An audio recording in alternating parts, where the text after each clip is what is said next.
She was taken and we don't know where. And we need your help.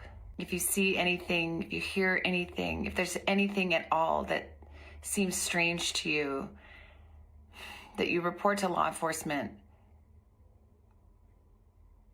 We are at an hour of desperation,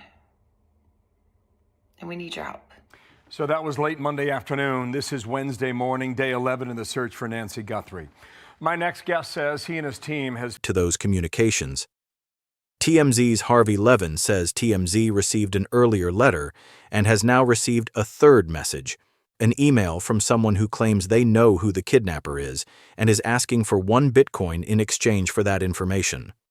Importantly, Levin repeatedly stresses they do not know whether it's real and says they forwarded it to the FBI. That caution is worth highlighting because the difference between a credible lead and a harmful distraction can be very thin in high-profile cases.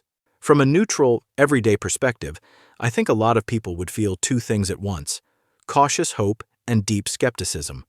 Hope because any movement, any activity, any new communication can feel like progress after more than a week. Skepticism because asking for cryptocurrency in exchange for information can also look like someone trying to exploit fear and attention.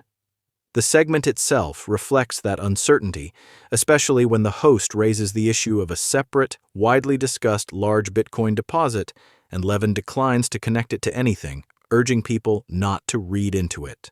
Another point raised on air is the apparent mismatch between 2 ideas.